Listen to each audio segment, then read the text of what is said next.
All right, let's talk about something that is quietly and then very, very loudly taken over the financial markets. We're talking about a product that's forced everyone, from Wall Street pros to everyday traders, to ask a really big question. Have we just built the world's biggest casino, or are we looking at the new reality of trading?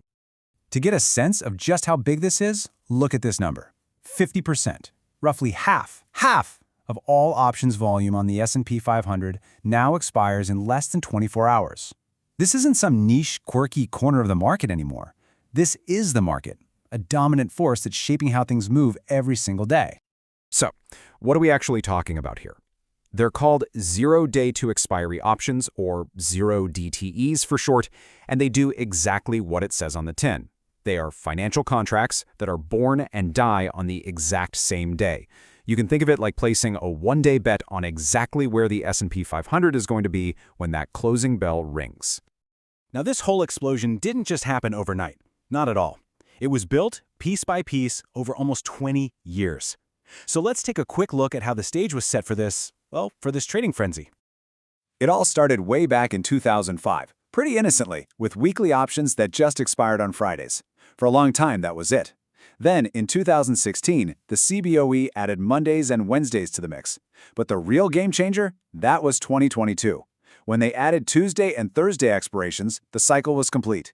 And just like that, you could trade an option that expired on the very same day, every single day of the week. The floodgates were officially thrown wide open.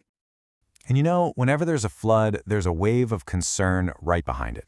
The main story you hear, the one that gets repeated by big Wall Street analysts and all over the financial news, is that this massive new market is basically just a casino introducing some really dangerous, unpredictable risks into the system. This quote from JP Morgan's Marko Kolanovic, man, it just nails that fear perfectly. He's warning that the sheer volume of these bets could create a dangerous feedback loop, causing a sudden violent swing in the market. He calls it a potential Volmageddon 2.0, which is a throwback to a crisis in 2018 where a sudden volatility spike literally wiped some investment products off the map overnight. So the fear is real. Okay, to really get why people are so worried, we have to touch on a slightly wonky concept called the Variance Risk Premium, or VRP. Just think of it as the price of insurance for the market.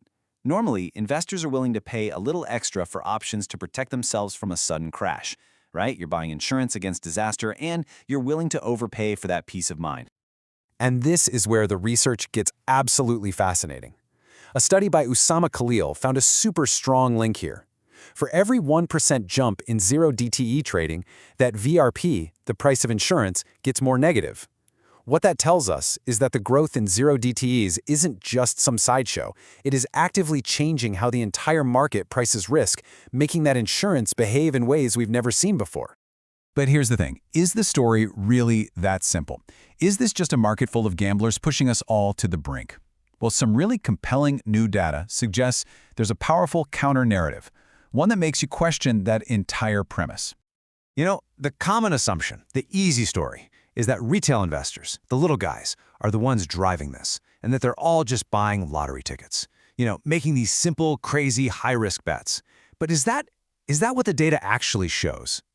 And this is where that simple story just collides with reality. According to brand new research from Selena Han at the CBO, when you actually look at where the money is, the story completely flips on its head.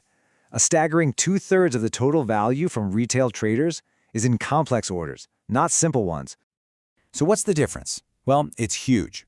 A simple trade is that lottery ticket. You buy a call or you buy a put. It's a straight-up bet on which way the market is going. But complex trades, we're talking about spreads, iron condors. These are strategies with multiple parts, specifically designed to manage your risk. They define your maximum profit and, more importantly, they define your maximum loss. This isn't gambling. This is sophisticated, risk-managed trading. So the traders are way more sophisticated than the stereotype, but the rabbit hole goes even deeper than that. It seems the ODT market itself is playing by a completely different set of rules that kind of defy traditional financial theory. And this is where it gets genuinely bizarre.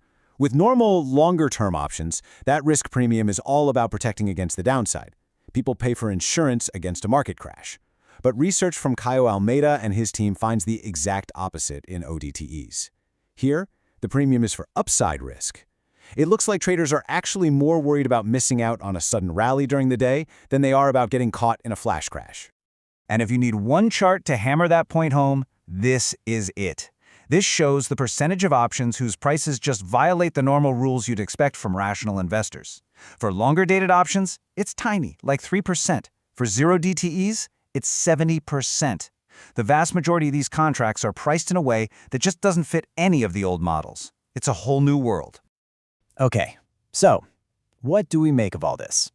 On one hand, we have this market that some incredibly smart people fear is a ticking time bomb.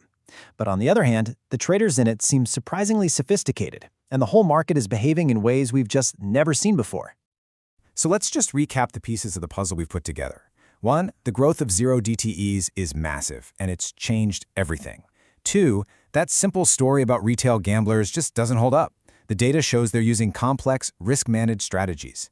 3, this market is fundamentally different. It's driven more by the fear of missing out on a rally than the fear of a crash. And finally, the honest truth is, we're all still just beginning to figure out what the full impact of this is going to be. And that leaves us right here with the ultimate question. As this high-speed, zero DTE reality completely takes over, what are we actually building? Is it a more dynamic, more efficient way for traders to manage risk from minute to minute? Or, by compressing all of that risk and activity into a single day, have we just wired a much, much faster fuse for the next big financial crisis? The puzzle is definitely far from solved,